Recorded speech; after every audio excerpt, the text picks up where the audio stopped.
Hello and welcome to the Playworms.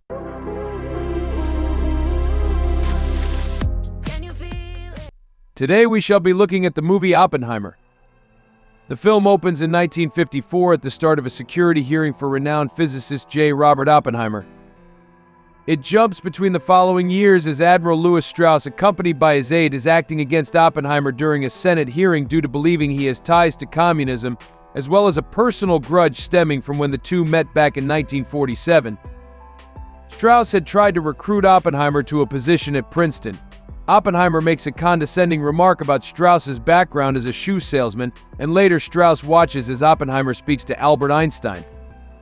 When Strauss tries to greet Einstein, the man doesn't acknowledge him, and Strauss is left to believe that Oppenheimer said something about him to Einstein.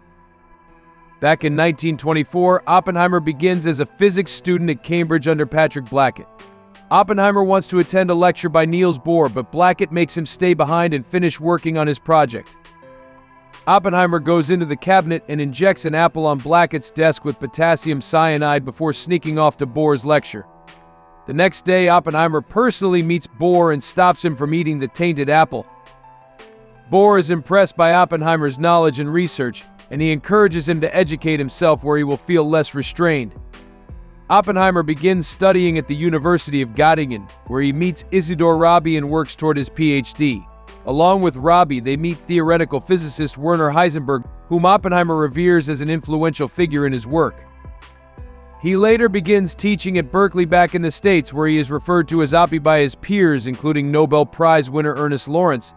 Oppenheimer begins his lectures with just one student, Giovanni, but later ends up having a much larger and fuller class. Oppenheimer later attends a Communist Party gathering with his younger brother Frank and his girlfriend. There, Oppenheimer meets and befriends Haken Chevalier. He then meets Jean Tatlock, chatting with her before taking her to bed.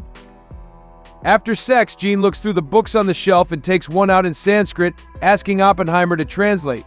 It reads, "And now I am become death, the destroyer of worlds." During an afternoon out with Jean, Oppenheimer sees one of his students, Luis Alvarez, reacting frantically because news is broken that the Germans have split the uranium nucleus by bombarding neutrons through nuclear fission. Later, during a party with the Faked, Oppenheimer learns of Hitler invading Poland. At the university, Oppenheimer is met by General Leslie Groves and Lt. Colonel Kenneth Nichols to recruit him to be the director of the Manhattan Project to develop an atomic bomb during World War II. Oppenheimer begins to recruit other scientists such as Richard Feynman, Kenneth Bainbridge, Seth Nettermeyer, Lily Hornig, as well as Lomanitz and Alvarez. They set up shop in Los Alamos, where they construct a fake town near the testing site.